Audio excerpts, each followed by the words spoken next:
ജീവിതാവശ്യങ്ങൾക്ക് വേണ്ടി പ്രാർത്ഥിക്കുന്ന സമയമാണ്. എൻ്റെ സഹോദരങ്ങൾ അച്ഛനോട് ചേർന്ന് പ്രാർത്ഥിക്കണം.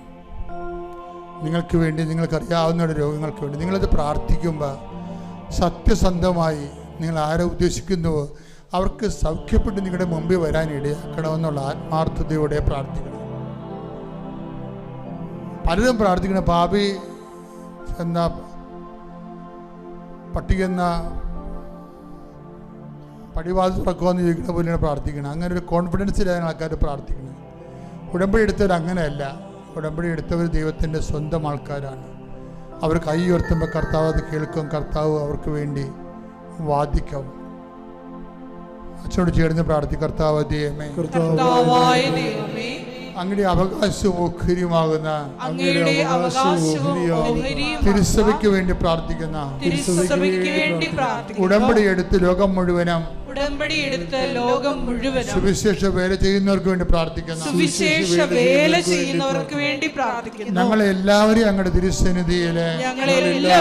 അങ്ങയുടെ തിരുസന്നിധിയില് സമർപ്പിക്കുന്ന നിന്റെ കണ്ണുനീര് ഞാൻ കുപ്പിയിലാക്കി ശേഖരിക്കുന്ന ചെയ്ത എന്റെ കർത്താവേ, അമ്മ മാതാവിന്റെ നാമത്തിലെ മധ്യസ്ഥതയിലെ നാമത്തിലെ ഞങ്ങൾ ചെയ്ത ഉടമ്പടിയുടെ ഭാഗമായി വലിയ സാക്ഷ്യങ്ങള്, രോഗപീഠകളിൽ നിന്നുള്ള സംരക്ഷണം, സാമ്പത്തിക കടങ്ങള്, ജീവിത ദുരിതങ്ങള്, ജോലിയില്ലാത്ത അവസ്ഥകള്, കേസുകള്, കുടുംബ തകർച്ചയിൽ നിന്നുള്ള മോചനം, എല്ലാ തിന്മകളും യേശുവിന്റെ നാമത്തില് മാറിപ്പോകട്ടെ. ശ്രദ്ധിക്കട്ടെ.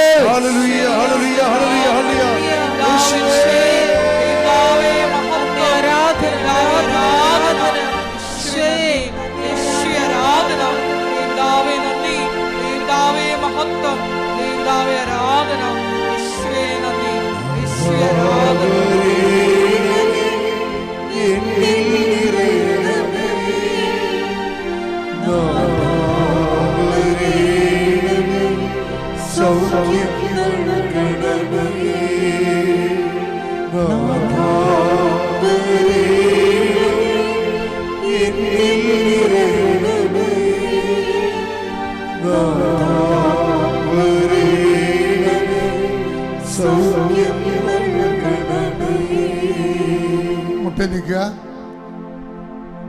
ഈ ആഴ്ച നിറവേറേണ്ട കാര്യങ്ങൾ ഓർത്ത് പ്രാർത്ഥിക്കേണ്ട സമയമാണ്. ജോലിയാകാം, ചില രേഖകൾ കൈ കിട്ടുന്ന വിഷയമാകാം, കേസാകാം, ചിലപ്പോൾ കേസ് അനുകൂലമായി വിധിക്കുന്ന വിഷയമാകാം, സ്ഥല വിൽപ്പനയാകാം, ജപ്തി നടപടി നീങ്ങുന്ന കാര്യമാകാം, ജീവിതമാർഗം തുറന്നു കിട്ടുന്ന കാര്യമാകാം, വിസ പുതുക്കുന്ന കാര്യമാകാം, വിവാഹം ഒത്തുവരുന്ന കാര്യമാകാം, മക്കൾ ലഭിക്കുന്ന കാര്യമാകാം, പരീക്ഷയ്ക്ക് ഉന്നതമായ നിലവാരം പുലർത്തുന്ന പരീക്ഷ വിജയത്തിൻ്റെ കാര്യമാണ്. മൗനമായി പ്രാർത്ഥിക്കട്ടെ.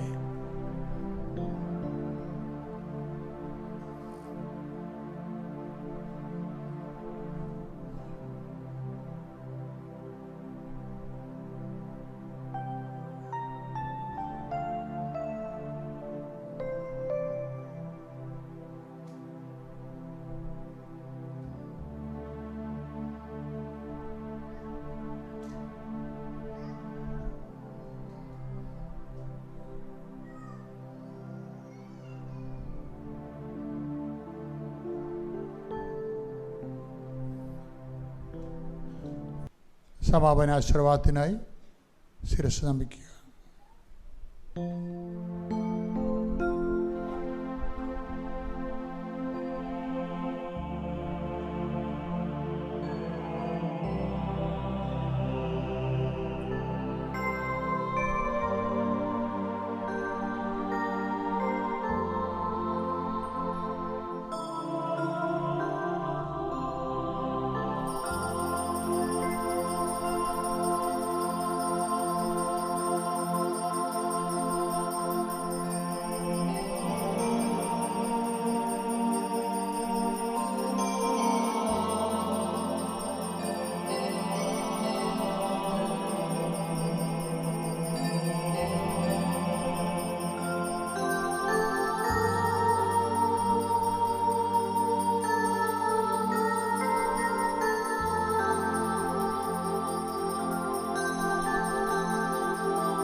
ഈശോ മിശിഹായ്ക്ക് സ്തുതിയായിരിക്കട്ടെ. പരിശുദ്ധ അമ്മ ജീവനോടെ പ്രത്യക്ഷപ്പെട്ട ഈ ആൾത്താരയിൽ അമ്മയുടെ പ്രത്യക്ഷീകരണത്തിന് സാക്ഷിയായി എന്നെ എൻ്റെ കുടുംബത്തെയും ഉയർത്തിയതിന് നന്ദി പറയാനാണ് ഞാനിവിടെ നിൽക്കുന്നത്. എൻ്റെ പേര് മിനി ജോയി. ഞാൻ കൊല്ലം ജില്ലയിലെ പുനലൂരിൽ നിന്നാണ് വരുന്നത്. അമ്മയും ഈശോയും എനിക്ക് തന്ന അനുഗ്രഹത്തിന് നന്ദി പറഞ്ഞുകൊണ്ട് ഞാൻ 13 വർഷമായിട്ടൊരു ഭവനത്തിന് വേണ്ടി ആഗ്രഹിക്കുകയായിരുന്നു. ഞങ്ങൾക്കൊരു പഴയ വീടുണ്ടായിരുന്നു, അത് നശിച്ചു പോയി. ഞങ്ങൾ 7 വർഷമായിട്ട് വാടകയ്ക്കായിരുന്നു താമസിച്ചുകൊണ്ടിരുന്നത്. പരിശുദ്ധ അമ്മയുടെ സന്നിധിയിൽ വന്ന് നന്ദി പറഞ്ഞതിൻ്റെ ഫലമായിട്ട് എനിക്കൊരു ഭവനം കിട്ടി. ഈ കൃപാസനത്തെക്കുറിച്ച് ഞാൻ അറിയുന്നത് അക്രവസ്ഥയായ ഒരു മകൾ, ഞങ്ങളുടെ വീടിൻ്റെ അടുത്തുള്ള ഒരു മകളുടെ വീട്ടിൽ നിന്ന് സന്ധ്യയ്ക്ക് ജപമാല ചൊല്ലുന്നത് ഞാൻ കേട്ടു. അപ്പം അവർ ജപമാല തുടർന്നുകൊണ്ടേ ഇരിക്കുമായിരുന്നു. അപ്പോൾ ഞാൻ കുറേ നേരം അവിടെ നിന്ന് കേട്ടപ്പം എനിക്ക് എന്തോ ഒരു ഇത് തോന്നി. അപ്പം അവർ നിർത്തുന്നില്ല. അപ്പം ഞാൻ അങ്ങ് വീട്ടിൽ പോയി. തിരിച്ച് പിറ്റേന്ന് രാവിലെ വന്ന് ഞാൻ ചോദിച്ചു, നിങ്ങളെങ്ങനെ ഇത് പഠിച്ചതെന്ന് ചോദിച്ചു. അപ്പോൾ എന്നോട് പറഞ്ഞു, ആലപ്പുഴയിൽ കൃപാസനം എന്ന് പറയുന്ന ഒരു പള്ളിയുണ്ട്, അവിടെ മാതാവ് പ്രത്യക്ഷപ്പെട്ടതാണ്, അവിടെ പോയി നിങ്ങൾക്ക് വേണ്ടി ഒരു വീട് ചോദിക്കാൻ പറഞ്ഞു. അപ്പം ഞാൻ പറഞ്ഞു, എനിക്ക് കൃപാസനമൊന്നും ആലപ്പുഴ എന്ന് പറയുന്ന ഒരു സ്ഥലമൊന്നും, ഞാൻ പണ്ട് ചെറുപ്പത്തിലേ അങ്ങോട്ട് ഈ ആലപ്പുഴ വന്നിട്ടുണ്ട്, എനിക്കറിയത്തില്ല അന്ന് പോയി വരുന്ന ഒരു സ്ഥലമാണെന്നൊന്നും. അപ്പം എനിക്ക് ഭയങ്കര ആഗ്രഹം ഇവിടെ വരണമെന്ന്. അപ്പോൾ അങ്ങനെ ആഗ്രഹിച്ചിരുന്നപ്പം എൻ്റെ ഒരു കസിൻ സിസ്റ്റർ, ഞങ്ങൾ 14 വർഷമായി അവളും ഞാനോട്ട് കോണ്ടാക്റ്റ് ഉണ്ടായിട്ട്. അപ്പോൾ എൻ്റെ കസിൻ സിസ്റ്റർ ഒരു ദിവസം എന്നെ വിളിച്ചിട്ട്, കാരണം എനിക്കറിയില്ല, അതൊരു അമ്മയുടെ പ്രചോദനം തന്നെയാണ്. അവൾ എന്നെ വിളിച്ചിട്ട് ചോദിച്ചു, ഒന്നും ചോദിച്ചില്ല, നീ കൃപാസനത്തിൽ പോകാൻ വരുന്നോ എന്ന് ചോദിച്ചു. അപ്പം ഞാൻ പറഞ്ഞു, എനിക്ക് വണ്ടിക്കൂലിക്കൊന്നും പൈസ ഇല്ല എന്ന് പറഞ്ഞു. അപ്പം പറഞ്ഞു, നീ എനിക്കൊന്നും തരണ്ട, ഞങ്ങൾ അവിടെ പോയി ഉടമ്പടി എടുത്തതിൻ്റെ ഫലമായിട്ട് അവളുടെ മകൾക്ക് UK അവിടെ ജോലിയായി. ആ മകളുടെ ആദ്യ ശമ്പളത്തിൽ നിന്ന് അവരൊരു മിനി ട്രാവൽ വിടുന്നുണ്ട്, കുറച്ച് പേരെ കൊണ്ടുപോകുന്നു, നീ എനിക്കൊരു പൈസയും തരണ്ട, നീ വരുന്നോ എന്ന് ചോദിച്ചു. എനിക്ക് ഭയങ്കര സന്തോഷമായി. അപ്പോൾ 5:30 മണിക്ക് ഇന്ന സ്ഥലത്ത് ചെല്ലാൻ പറഞ്ഞു. ഞാൻ അവിടെ ചെന്നു. ഞങ്ങൾ അവിടുന്ന് ആ ബസ്സിനകത്ത്, അന്ന് ഞാൻ 2024 ഒക്ടോബർ 2-ാം തീയതിയാണ് ഇവിടെ വരുന്നത്. അപ്പോൾ ഇവിടെ വന്ന ഫ്രണ്ട്, നമ്മളൊരു പള്ളിയെക്കുറിച്ചൊക്കെ കേൾക്കുമ്പം എൻ്റെ മനസ്സിലൊരു പള്ളി എന്നൊക്കെ ഉദ്ദേശിക്കുന്നത് ഒന്നീ സ്റ്റെപ്പ് കയറി പോകുന്ന ഒരു പള്ളിയായിരിക്കും, അല്ലെങ്കിൽ ഇറങ്ങി വരുന്ന ഒരു പള്ളിയായിരിക്കും. ഇങ്ങനെയൊക്കെ ഒരു മനസ്സിലൊരു സങ്കല്പം കൊണ്ടാണ് ഞാൻ ഇവിടെ വരുന്നത്. ഇവിടെ വന്നപ്പം ഒരു ചാപ്പൽ പോലെ എനിക്ക് തോന്നി. ഇപ്പോൾ എനിക്ക് എന്തോ ആ മാതാവിൻ്റെ ഫ്രണ്ട് കയറിയപ്പോഴേ എനിക്കൊരു കുളിര് പോലെ തോന്നി. എൻ്റെ കൂടെ വന്നവരോ ഈ കസിൻ സിസ്റ്ററോ ഒന്നും എന്നോട് ആരും മിണ്ടാതെയാണ്, കൃപാസനത്തെക്കുറിച്ച് ഒന്നും സംസാരിക്കാതാണ് ഞങ്ങൾ വണ്ടി വന്നത്. കാരണം അവരൊക്കെ ഉപവാസത്തിലായിരുന്നു, എനിക്കറിയില്ലായിരുന്നു. അപ്പോൾ ഇവിടെ വന്നപ്പം ഫ്രണ്ടിൽ ഇവിടെ വന്ന് ഇന്നപ്പോൾ എന്നോട് ചോദിച്ചു, നീ ഉടമ്പടി എടുക്കുന്നു എന്ന്. അപ്പോൾ ഈ അക്രാവസ്ഥയായ ആ കുട്ടി എന്നോട് ഉടമ്പടിയെക്കുറിച്ചൊന്നും പറഞ്ഞില്ല, നിങ്ങളവിടെ പോകണമെന്നേ പറഞ്ഞോളൂ. അപ്പോൾ ഉടമ്പടി എടുക്കുന്നു എന്ന് ചോദിച്ചപ്പോൾ ഞാൻ പറഞ്ഞു, ഉടമ്പടി എടുക്കുന്നു. ഒറ്റ വാക്ക് എന്നോട് പറഞ്ഞു. ടോക്കൺ എടുത്ത് മേളിൽ പോയി അച്ഛൻ്റെ ക്ലാസ് കേട്ടു. കേട്ടപ്പോൾ എനിക്ക് പ്രത്യേകിച്ച് ഒന്നും തോന്നിയില്ല. ഇത്രയുള്ള കാര്യം. കാരണം എല്ലാവരും ഇവിടെ പലരും സാക്ഷ്യത്തിൽ പറയുന്ന കേൾക്കാം, ഉടമ്പടി എന്ന് പറയുന്നത് വലിയ ഏതാണ്ട് കാര്യമാണെന്ന്. എനിക്കൊന്നും തോന്നിയില്ല. ഞാൻ പറഞ്ഞു ഇത്രയുള്ള കാര്യം, ശരി, എന്നെ കൊണ്ടത് പറ്റും, ഉറപ്പായിട്ട് ഞാനത് വിശ്വസിച്ചുകൊണ്ട് പോയി. കാരണം ഞാൻ 13 വർഷം കൊണ്ടാണ് ഒരു ഭവനത്തിന് വേണ്ടി ആഗ്രഹിക്കുന്നത്. 10 വർഷം മുമ്പിട്ട് ഞാൻ ലൈഫിൻ്റെ ഒരു വീടിന് വേണ്ടി അപേക്ഷ കൊടുത്തതാണ്. പല പ്രാവശ്യത്താൽ അത് മുടങ്ങി പോകുമായിരുന്നു. അപ്പം ഞാനിങ്ങനെ ഒരു ചൊവ്വാഴ്ച ദിവസം 2ാം ചൊവ്വാഴ്ചയിൽ ധ്യാനം കേട്ടോണ്ടിരുന്നപ്പം ആ ധ്യാനത്തിൽ ഞാൻ ഒരുപാട് മുട്ടുകുത്തി നിന്നാണ് അച്ഛൻ്റെ ധ്യാനം ഞാൻ കേട്ടത്. ഞാൻ കൃപാസനത്തിൽ പോയിട്ട് ഒരിക്കലും വെറുതെ ആവല്ലേ മാതാവേ എന്ന് പ്രാർത്ഥിച്ചു. 14ാമത്തെ ദിവസം ആ ചൊവ്വാഴ്ച ദിവസം ധ്യാനം കഴിഞ്ഞ് ഞാനിങ്ങനെ പ്രാർത്ഥിച്ചു, മാതാവേ എനിക്ക് കൃപാസനത്തിൽ പോയിട്ട് വെറുതെ എന്നെ മടക്കി വിടല്ലേ എന്ന്. കറക്റ്റ് 2:30 മണിയായപ്പോൾ എന്നെ പഞ്ചായത്തിൽ നിന്ന് വിളിക്കുന്നു, നിങ്ങളുടെ ലൈഫിൻ്റെ ലിസ്റ്റിനകത്ത് നിങ്ങൾക്ക് പേരുണ്ടെന്നും പറഞ്ഞുകൊണ്ട്. ഞാൻ ഞെട്ടിപ്പോയി. അപ്പം 6 സെൻറ്റ് സ്ഥലം എൻ്റെ പേരിൽ വാങ്ങിച്ചിട്ടുണ്ടായിരുന്നു. ഹസ്ബൻഡിൻ്റെ പേരിൽ ഒരു 10 സെൻറ്റ് സ്ഥലം ഉണ്ടായിരുന്നു. അതിനകത്ത് വെച്ചാണ് ഞങ്ങൾ അപേക്ഷ വെച്ചേക്കുന്നത്. അപ്പോൾ ഞങ്ങൾ പിറ്റേന്ന് പഞ്ചായത്തിൽ ചെന്നപ്പം വീണ്ടും അവിടെ ഒരു തടസ്സം. ഹസ്ബൻഡിൻ്റെ പേര് വെച്ചാണ് ലൈഫിന് കൊടുത്തേക്കുന്നത്, പക്ഷേ എൻ്റെ ഈ 6 സെൻറ്റിനകത്ത് വേണം എനിക്ക് വീട് വെക്കാൻ. അപ്പോൾ അതൊരു ഭയങ്കര തടസ്സമായി. ഈശോ പറഞ്ഞതുപോലെ ഉപവാസത്താലും പ്രാർത്ഥനയാലും അല്ലാതെ ഈ വ്യാധി ഒഴിഞ്ഞു പോകത്തില്ലെന്ന് പറഞ്ഞതുപോലെ ഞാൻ 7 ദിവസം ഉപവസിച്ച് പ്രാർത്ഥിച്ചു, എനിക്കൊരു ഭവനം വേണം. കാരണം ഞാൻ വാടക വീട്ടിൽ നിന്ന് അവർ പറയുന്നതിന് മുമ്പിട്ട് എനിക്ക് ഇറങ്ങണം. അങ്ങനെ അതൊരു തടസ്സമായിട്ട് മാറി. ഇപ്പം വീണ്ടും പ്രാർത്ഥിച്ചതിൻ്റെ ഫലമായിട്ട് വീണ്ടും 3 മാസം കഴിഞ്ഞപ്പം എനിക്ക് എല്ലാം ഒരുവിധം റെഡിയായി വന്നപ്പം എൻ്റെ സ്ഥലത്തിനകത്ത് വണ്ടി കയറണമെങ്കിൽ ഒരു അതിര് കെട്ടണം. ആ അതിര് കെട്ടാൻ വേണ്ടി പല പ്രാവശ്യം പലരും വന്ന് അതിര് കെട്ടാൻ വേണ്ടി നോക്കിയിട്ട് അത് ശ്രമിച്ച് നടന്നില്ല. അപ്പം അടുത്ത ഒരു സ്ത്രീ അവിടെ ആണെങ്കിൽ ഇറങ്ങാൻ സമ്മതിക്കത്തില്ല. അപ്പം ഞാൻ അന്നേരം ഇവിടെ വന്ന് ആ 3ാമത്തെ എൻ്റെ 1ാമത്തെ പുതുക്കലിന് ഇവിടെ വന്നപ്പം കുറേ കാശ് രൂപം മേടിച്ചുകൊണ്ട് പോയി. എനിക്ക് ആദ്യം വന്നപ്പോൾ അറിയില്ലായിരുന്നു ഇങ്ങനെ കാശ് രൂപം മേടിച്ചുകൊണ്ട് പോകണമെന്നൊക്കെ. അപ്പോൾ കാശ് രൂപം ഞാൻ മേടിച്ചുകൊണ്ട് പോയിട്ട് ആ ഒരു കാശ് രൂപവും ഉപ്പും ഇവിടുത്തെ മണലും കൂടെ കൊണ്ടുപോയി ഞാൻ അവിടെ കൊണ്ടുവന്നിട്ട് ആ അതിരിൻ്റെ അടുത്ത് കൊണ്ടുപോയി പ്രാർത്ഥിച്ചിട്ട് ഞാൻ പറഞ്ഞു, എനിക്കിത് ഒരു തടസ്സവും കൂടാതെ ഇത് കെട്ടിയെടുത്ത് തരണമെങ്കിലേ എൻ്റെ മുറ്റത്ത് വണ്ടി കയറത്തുള്ളൂ, അല്ലെങ്കിൽ എല്ലാ സാധനങ്ങളും ചുമന്നുകൊണ്ട് വരണം. എനിക്കറിയില്ല, വെറും 7 ദിവസം കൊണ്ട് ഈ ഞങ്ങൾക്ക് വസ്തു തന്ന ആൾ കയറും കെട്ടി കല്ലും കുഴിച്ചിട്ടിട്ടായിരുന്നു പോയത്. ഞങ്ങൾ തിരിച്ചു വന്നു ഈ ഒരു ദിവസം നോക്കിയപ്പം കാണാം കല്ലും പിഴുത് കളഞ്ഞ് കയറും എടുത്ത് കളഞ്ഞേക്കുന്നു. അപ്പോൾ ഒരാൾ വന്നാൽ ആ അതിര് കെട്ടാൻ വേണ്ടി പറ്റത്തില്ലായിരുന്നു. അപ്പോൾ ഈ കാശുരൂപം മണലും ഉപ്പും ഞാനവിടെ കൊണ്ട് കുഴിച്ചിട്ടതിൻ്റെ 7ാമത്തെ ദിവസം ഞങ്ങളൊരു കോണ്ടാക്റ്റ് അച്ചായനെ വിളിച്ചവിടെ കാണിച്ചപ്പോൾ അവർ പറഞ്ഞു, നിങ്ങൾ വാ നമുക്ക് തന്നെ ഒരു കയറ് പിടിച്ച് കെട്ടാമെന്ന്. അത്ഭുതമെന്ന് പറയട്ടെ, ഞാനും എൻ്റെ ഹസ്ബൻഡും കൂടെ ഈ അച്ചായനെയും വിളിച്ചുകൊണ്ട് അവിടെ ചെന്നപ്പം ഈ പറഞ്ഞ സ്ത്രീ തന്നെ ഒരാളെ അവിടെ വിളിച്ച് നിർത്തി അവർ തന്നെ കയറ് കെട്ടി ഞങ്ങൾക്ക് തന്ന് ആ അതിര് കെട്ടി ഫുള്ള് കെട്ടിയാണ് എൻ്റെ മുറ്റത്ത് വണ്ടി കയറാൻ എന്നെ അമ്മ മാതാവ് അനുവദിച്ചു. അത് കഴിഞ്ഞിട്ട് 2025 ജനുവരി മാസത്തിൽ 1-ാം തീയതി തന്നെ ഞാൻ വാശി പിടിച്ച് മാതാവിനോട് കരഞ്ഞു, എനിക്ക് വീട് പണി തുടങ്ങണം. ഒക്ടോബർ 2-ാം തീയതി ആണ് ഞാനിവിടെ വന്ന് ഉടമ്പടി എടുത്തത്. അപ്പോൾ ആ അടുത്ത ഒക്ടോബർ 2 എനിക്ക് ഈ ജപമാലയെക്കുറിച്ചൊന്നും ഒന്നും അറിയില്ലായിരുന്നു. ഞാനൊരു ഓർത്തഡോക്സ് വിശ്വാസിയാണ്. എനിക്ക് ജപമാല എന്താണെന്നും ഒന്നും എനിക്ക് അറിയില്ലായിരുന്നു.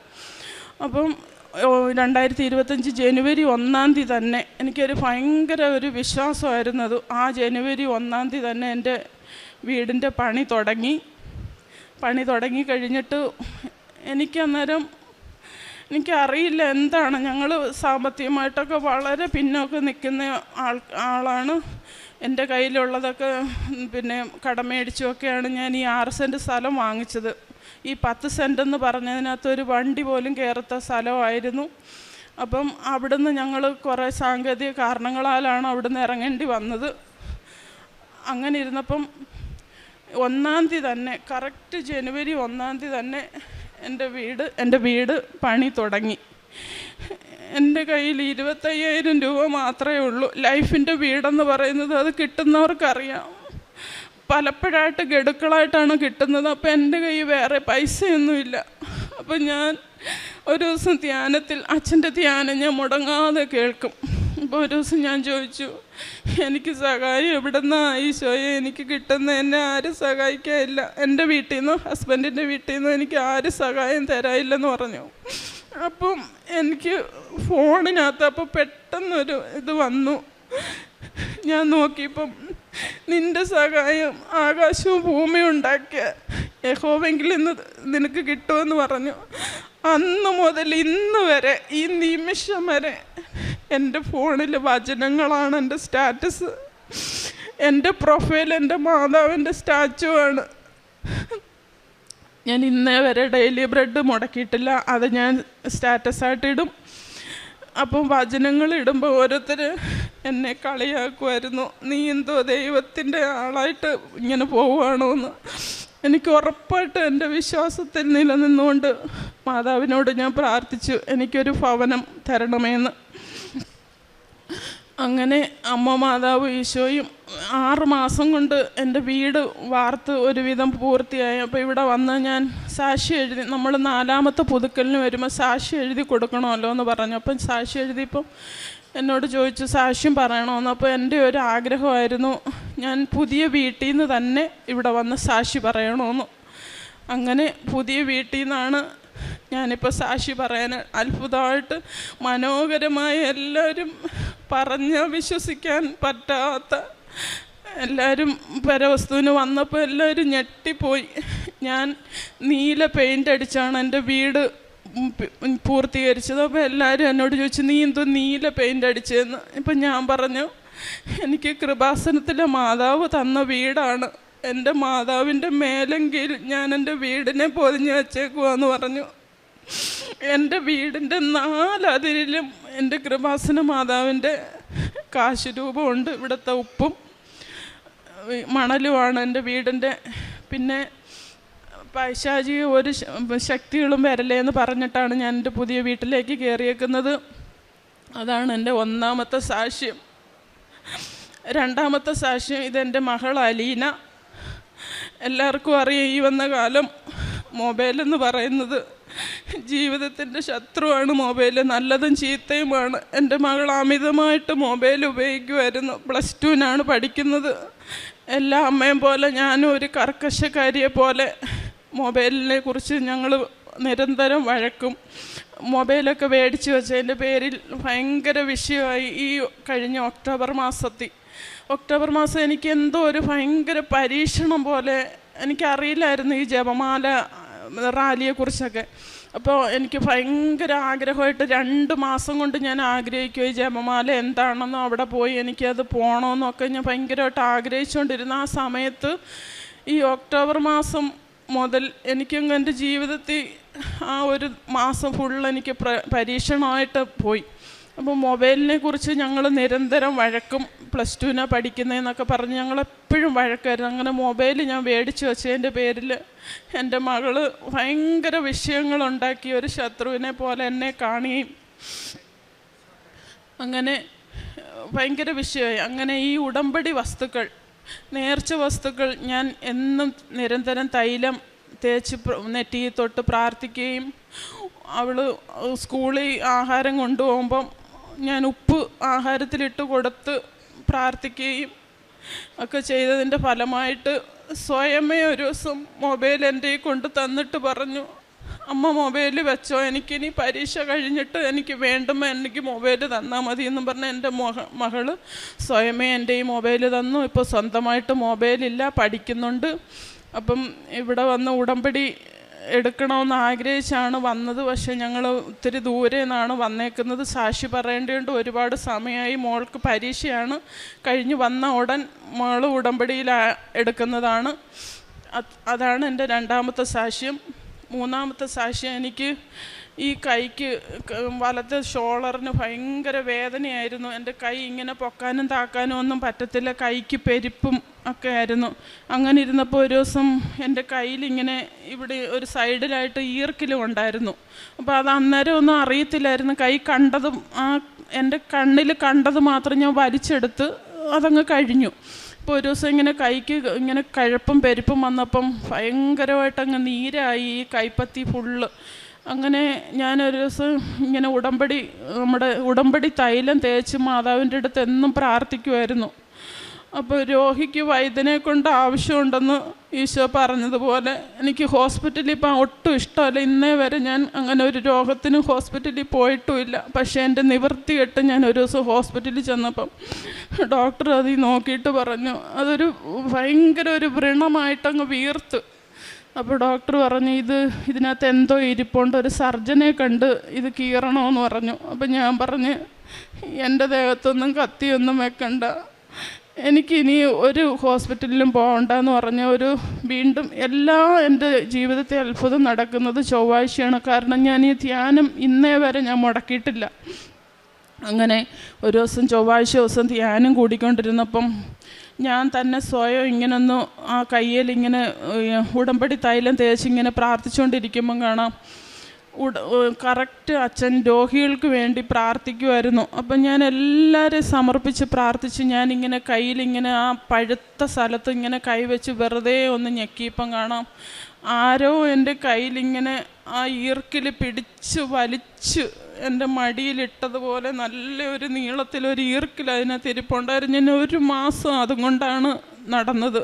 ഞാൻ ജോലിയൊക്കെ ചെയ്യുമായിരുന്നു പറ്റുന്ന കൊണ്ടൊക്കെ. അങ്ങനെയൊക്കെ എൻ്റെ ജീവിതത്തിൽ അത്ഭുതങ്ങൾ അനേകം ഉണ്ടായിട്ടുണ്ട്. അത് കഴിഞ്ഞിട്ട് എൻ്റെ ഉപ്പൂറ്റി 2 എനിക്ക് നിലത്ത് ആദ്യ സമയത്തൊക്കെ ഇവിടെ ഉടമ്പടി എടുത്ത ആദ്യ സമയത്തൊക്കെ ഉപ്പൂറ്റി 2 ഭയങ്കര വേദനയായിരുന്നു. അത് ഉടമ്പടി തൈലത്താൽ അത് മാറി. പിന്നെ മകൾക്ക് മുഖത്തെല്ലാം ഭയങ്കര മുഖക്കുരുവായിരുന്നു. അതും അളിഞ്ഞിങ്ങനെ ഇരിക്കുന്ന കണക്ക് അതൊക്കെ മാറി. പിന്നെ എനിക്ക് മുടിയില്ലായിരുന്നു. എനിക്കൊരു സർജറി ഉണ്ടായിരുന്നു 2019. ആ സർജറിക്ക് ശേഷം എൻ്റെ മുടിയെല്ലാം കൊഴിഞ്ഞു പോയായിരുന്നു. ഞാൻ തിരുപ്പനും വെച്ചോണ്ടായിരുന്നു പോകുന്നത്. എനിക്ക് നാണക്കേടായിരുന്നു. അങ്ങനെ ഈ ഉടമ്പടി തൈലം ഉപയോഗിച്ചതിൻ്റെ ഫലമായിട്ട് എനിക്ക് മുടി കിളിച്ചു. അങ്ങനെ ഒത്തിരി അനുഗ്രഹങ്ങൾ. ഞാൻ പ്രായമായവരെ നോക്കാനാണ് പോകുന്നത് വീടുകളിൽ. ഞാൻ അങ്ങനെ ഒരമ്മയെ നോക്കാനാണ് പോകുന്നത്. ഞാൻ അവിടെ ചെന്നപ്പോൾ ഈ അമ്മയ്ക്ക് ക്യാൻസറാണ് ചെറിയ. അപ്പോൾ അമ്മയുടെ മൂക്കിൽ കൂടി ഇങ്ങനെ ട്യൂബ് ഇട്ടേക്കുമായിരുന്നു. എനിക്ക് ഭയങ്കര പേടിയായിപ്പോയി അതിനകത്തൂടെയൊക്കെ ഇങ്ങനെ ഫുഡ് കൊടുക്കുന്നത്. ഞാൻ കരഞ്ഞു ഒരു ദിവസം. എനിക്കറിയില്ല ഞാൻ ആദ്യമായിട്ടാണ് അങ്ങനെ കൊടുക്കുന്നത്. അങ്ങനെ ഞാൻ എൻ്റെ ഉടമ്പടി വസ്തുക്കൾ കൊണ്ടുപോയി. അവർ അക്രവസ്ഥരവരാണ്. അങ്ങനെ എൻ്റെ ഉടമ്പടി വസ്തുക്കൾ കൊണ്ടുപോയി അമ്മയുടെ നെറ്റിയിലൊക്കെ കുരിശ് വരച്ച് ഞാൻ പ്രാർത്ഥിച്ചപ്പോൾ ഞാൻ പറഞ്ഞു മാതാവേ എനിക്ക് പേടിയായി ഇങ്ങനെ ട്യൂബിൽ കൂടെ ഒക്കെ ഇങ്ങനെ ഫുഡ് കൊടുക്കാൻ. അമ്മ ഇത് എടുക്കുവാനുള്ള കൃപ തരണമേ എന്ന് പറഞ്ഞ് അതെനിക്കൊരു ഭയങ്കര അത്ഭുതമായിപ്പോയി. ഞാൻ അവിടെ ചെന്നൊരു 20 ദിവസം കഴിഞ്ഞപ്പം ഞാനൊരു ദിവസം കരിക്കും വെള്ളം ഈ അമ്മയ്ക്കിങ്ങനെ അന്നനാളത്തിലാണ്. അപ്പം അങ്ങനെ കരിക്കും വെള്ളം പൊട്ടിച്ചിട്ട് ഞാൻ പറഞ്ഞ് ഈ ഉടമ്പടിയുടെ ഉപ്പ് ആ കരിക്കും വെള്ളത്തിൽ ഇട്ട് കൊടുത്തിട്ട് ഞാൻ പറഞ്ഞു അമ്മ വായിക്കൂടെ ഒന്ന് കുടിച്ച് നോക്ക്. ഒരു തടസ്സവും കൂടാതെ ഇത് ഇറങ്ങിപ്പോയി. അതിൻ്റെ 3-ാം ദിവസം അവർക്ക് ഹോസ്പിറ്റലിൽ പോകണമായിരുന്നു. അവിടെ RCC ചെന്നപ്പോൾ ഡോക്ടറിനോട് പറഞ്ഞപ്പോൾ ഡോക്ടർ അത്ഭുതപ്പെട്ടു പോയി. അങ്ങനെ ഡോക്ടർ പിന്നെ അന്ന് തന്നെ ട്യൂബ് എടുത്ത് കൊടുത്തിട്ട് വായിക്കൂടെ ആഹാരം കഴിച്ചോളാൻ പറഞ്ഞ്. അതെൻ്റെ ജീവിതത്തിൽ എനിക്കൊരു ഭയങ്കര അത്ഭുതമാണത്. പിന്നെ ഞാനിങ്ങനെ വീടുകളിൽ പോകുന്നതുകൊണ്ട് എനിക്ക് ഈ ധ്യാനം കേൾക്കാൻ തടസ്സം ഉള്ള വീടുകളൊക്കെ ഉണ്ട്. ഇപ്പോൾ ഞാൻ പോകുന്ന വീട്ടിൽ ഒരു തടസ്സവും ഇല്ല. ഞാൻ എല്ലാ ചൊവ്വാഴ്ചയും ധ്യാനം മുടങ്ങാതെ കേൾക്കുന്നുണ്ട്. ഡെയിലി ബ്രെഡ് കൂടുന്നുണ്ട്. പിന്നെ പ്രേക്ഷിത പ്രവർത്തനമായിട്ട് ഞാൻ ഇവിടുന്ന് പത്രം, എനിക്ക് ഈ ആലപ്പുഴ വന്ന് പോകുന്ന ഒരു സ്ഥലമാണെന്ന് ഞാൻ ആദ്യം പറഞ്ഞല്ലോ, എനിക്ക് അറിയില്ലായിരുന്നെന്ന്. പക്ഷേ ഞാൻ എല്ലാ മാസവും ഇവിടെ വന്ന് ഞാൻ പത്രം വാങ്ങിച്ചുകൊണ്ട് പോയി ഒരു മടിയും കൂടാതെ ഓട്ടോ സ്റ്റാൻഡിലും ബസ് സ്റ്റാൻഡിലും ഞാൻ എപ്പോൾ എവിടെ പോയാലും എൻ്റെ ബാഗിനകത്ത് കൃപാസനം പത്രം കാണും.